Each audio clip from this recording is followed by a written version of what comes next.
Hello and welcome to the Hustle and Bustle podcast. My name is Nicole Bennett and I'm an urban and regional planner, and I'm the host of this podcast.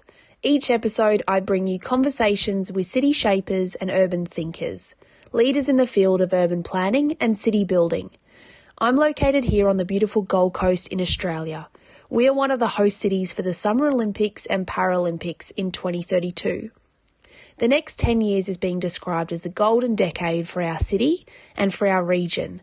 The conversations on this podcast will help us understand the opportunities and challenges ahead. So please take a minute from your busy hustle and bustle day and let's have a great conversation. And welcome to episode 7 of the Hustle and Bustle podcast. Today I have the pleasure of interviewing a good friend of mine, Martin Garred. Marty is Director and Town Planner at Civity, and is currently engaged by the Cairns Regional Council in the role of Interim General Manager of Planning and Environment. He is a Churchill Fellow and the co-vice president of YP Gold Coast, which is a leading advocacy group on the Gold Coast committed to motivating, inspiring and connecting future city leaders. How are you today, Marty? How is sunny North Queensland? Well, it's actually raining today. Not living up to its sunny reputation. Very funny. Is it still warm though? It is still very warm. I think it's 28 degrees today. So. Oh, beautiful. Podcast in my boardies. A very different attire to business in a city, I would say. Yes. Very cool. Well, the reason I wanted to chat to you today was to discuss the new publication that YP Gold Coast has recently updated called Great Ideas for the Gold Coast.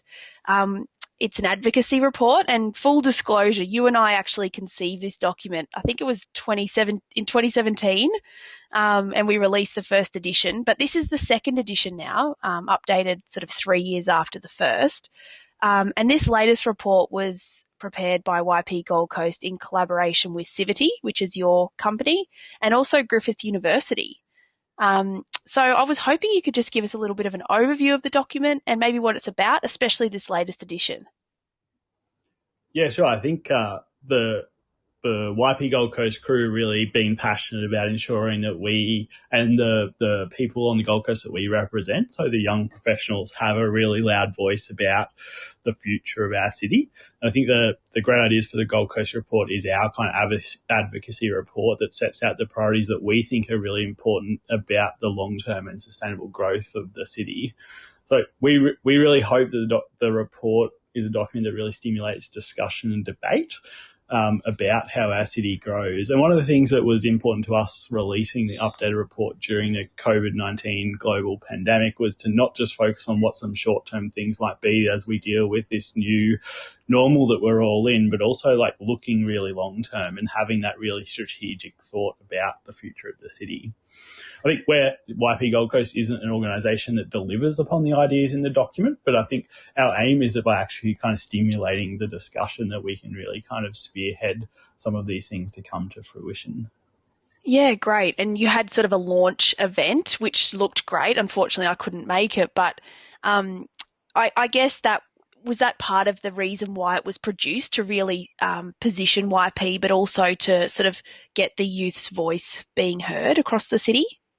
Yeah, certainly. And I think, as you mentioned, we prepared the first one of these documents in 2017, right before the Commonwealth Games came to the Gold Coast. And I think a number of the ideas and thought-provoking concepts that we put forward in that original document had come to fruition. So I think we were actually surprised and pretty lucky that we were able to revisit it so quickly, because so many things had kind of come to fruition that we hadn't even thought of. And I think things such as a funding commitment for light rail stage 3s, ferry service in the city, and kind of digital Wi-Fi, those were things in our original document that, whilst we didn't deliver, hopefully the conversation that we sparked over the years since we released that original report helped some of those things come forward. Yeah, totally. And I remember sitting down and, being at a cafe and actually brainstorming some of those ideas. And, it was fairly forward thinking, but as you say, it's amazing how much of that document actually came to a head and really did get sort of delivered by the business and government community within the Gold Coast, which is great. So maybe you could give us a little bit of an overview as to who YP Gold Coast is and what they're all about. Yeah, certainly. I think whilst we're an organisation that's ultimately a representative body, we're relatively unique in that we don't actually charge a membership fee, and that we're very lucky that we're sponsored by some really kind of instrumental businesses and groups on the Gold Coast, including Griffith University. But we ultimately bring together professionals and entrepreneurs across the city to really kind of stimulate conversation and ideas about our city and how it's growing. So I think we've got a couple of roles, one of which is to help kind of the business community network, because I think there's a real kind of need for us to kind of work together and collaborate in the city for each of our own businesses' kind of ongoing success. But I also then think it's that important kind of advocacy voice. And I think sometimes young people are really busy and don't spend the time to kind of ensure their voice is getting heard. And we really take a leading role in kind of ensuring that agenda kind of is front and centre. I think the unique thing is we're not an industry body where we might represent one particular sector or kind of interest group, but I think that allows us to develop an agenda and an advocacy platform that focuses on the future livability of the city without kind of any kind of one singular kind of focus.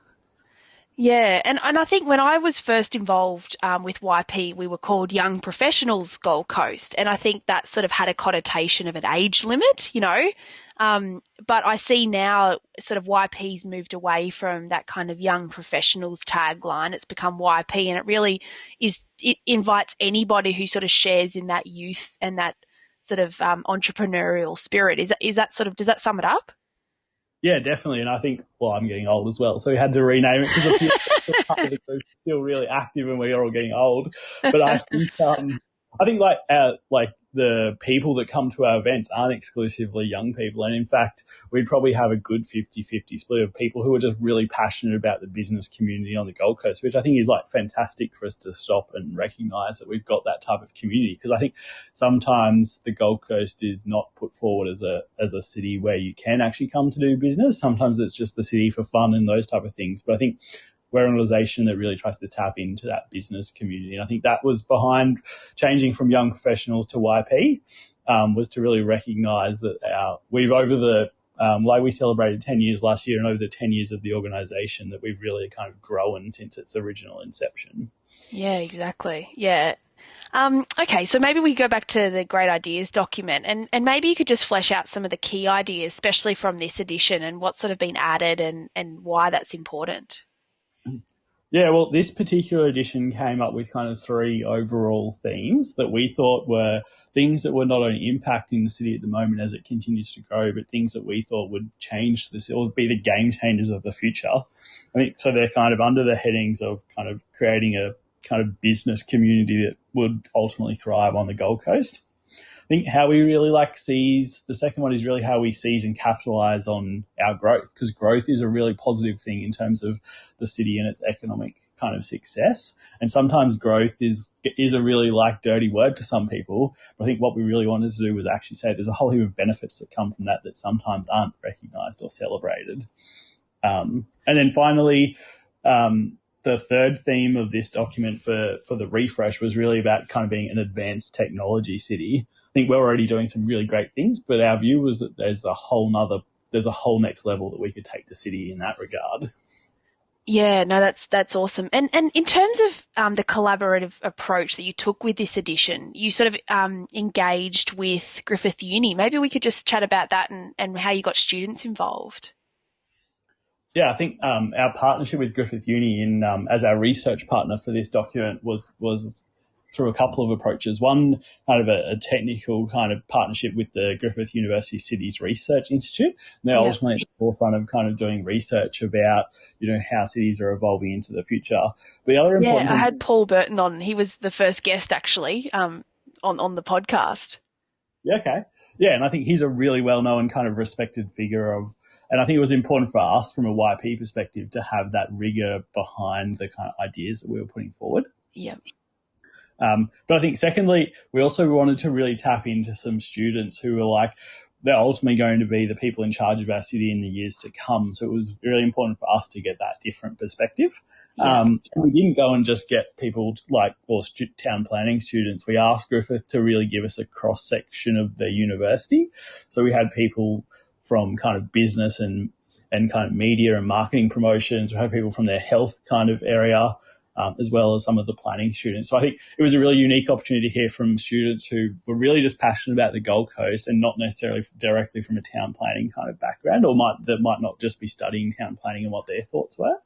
And I think it gave us some really interesting insights, not only about how they currently feel and kind of experience the city, but also what they'd like to see in the future. Yeah, totally. No, that's awesome. And so with those sort of key ideas, what do you think they will deliver for the Gold Coast if they're realised? Look, I think there's a couple of really interesting ones in there, one of which was relatively, got a lot of discussion when we first launched it, was around kind of an e-gaming stadium. And I think a lot of discussion when we launched this was like, does the Gold Coast really need another stadium? And I think I might have been on I might have been talking to Tom Forbes on ABC Radio when we launched, and I said to him, I was like, the problem that I see is we've built our existing stadiums in the total wrong spot. I'm like, it might be really controversial, but I'm like, you go to the AFL and you kind of game finishes and you're left in the middle of nowhere with like and I'm like, on this concept of like building really active kind of entertainment precincts, we've almost failed that as a city. Yeah, and you look at North Queensland where they've just built their latest stadium, much better location than where their previous one was.